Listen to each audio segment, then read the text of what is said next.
The charts below show the percentage of water used for different purposes in 6 areas of the world. Summarize the information by selecting and reporting the main feature and make comparison where relevant.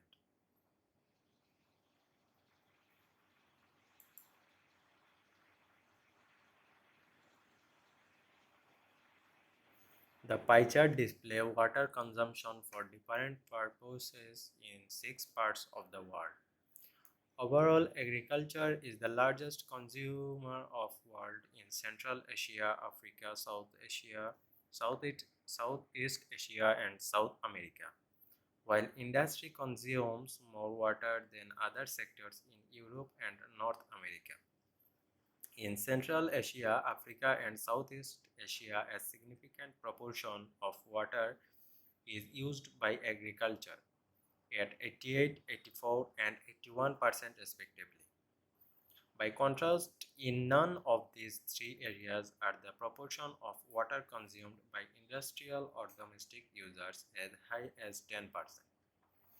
The exception is Southeast Asia, where industrial use reached 12%.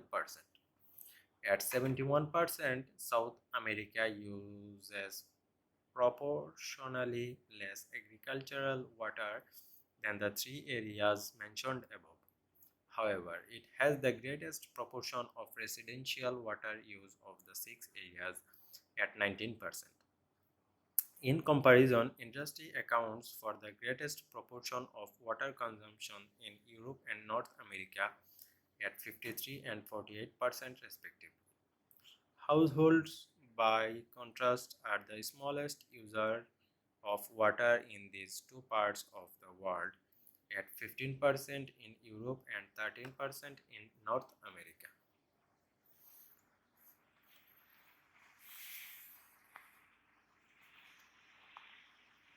The pie charts compare water consumption for three main purposes in different places in the world.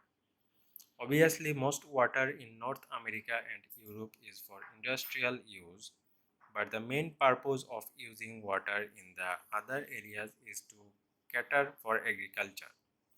The amount of water consumed for domestic demand accounts for the lowest percentages except South America. Regarding North America and Europe, about a half of water consumption in both areas is for industry, taking up 48% and 53% respectively.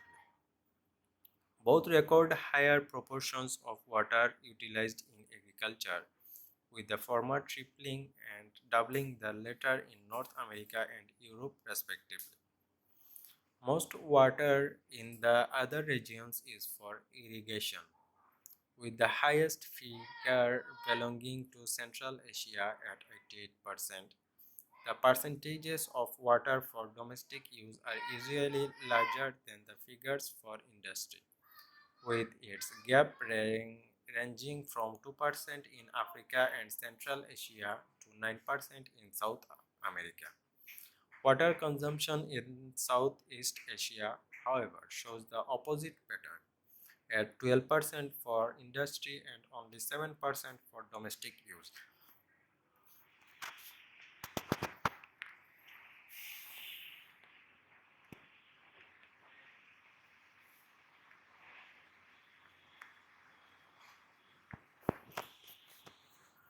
Governments should spend money on railways rather than roads. To what extent do you agree or disagree with this statement? It is argued that governments should invest money in railways instead of roads. I completely agree with this point of view because railways are environmentally friendly and also an important economic driver.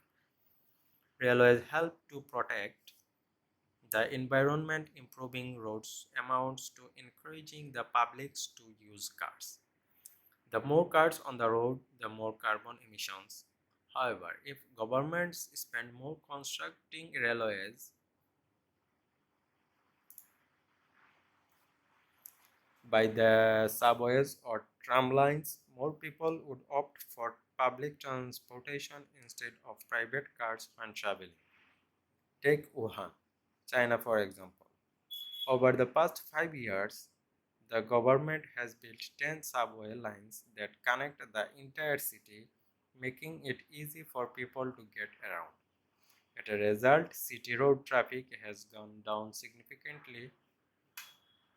This is good for the environment since public transportation has much lower per capita carbon emissions than private vehicles. In addition, railway networks help to drive economies forward. Different cities have different strengths. With these networks, a country can become more connected, and those businesses in different cities can collaborate more easily. For example, in China, all major cities are linked by high speed rail. This allows various hubs such as the tech hub Shenzhen, manufacturing hub Wuhan, and e-commerce hub Guangzhou to work together to bring the best products out to the market fast. In conclusion, government spending should be on railways rather than roads. For one thing, improving railways encourages the use of public transportation and therefore benefits the environment. For another, railways play a key role in economic growth.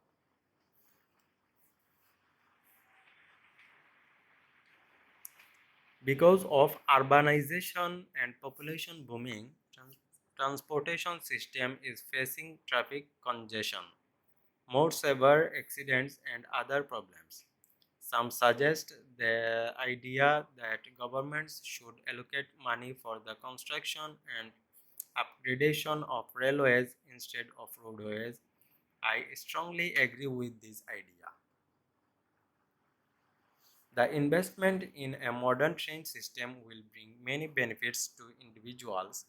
People can get around a country faster because train passengers do not struggle with congestions most road users experience. Trains can achieve much higher speeds than cars, and therefore people will spend less time commuting. Also, transportation will be more comfortable because they do not have to monitor vehicles by themselves and can enjoy the sceneries along the railways or take a nap. In comparison, driving or riding motorbike in bumper to bumper traffic seems to be much stressful. Investment in train lines is of necessity for the society because of two main reasons. Firstly, railroads are the most environmentally friendly way to move freight over land. On average, trains are 4 times more fuel efficient than trucks. So, investing in these means can lower greenhouse gas emissions, reduce emissions of particulate matter and nitrogen oxides, and therefore ensure even greater environmental excellence in the years ahead.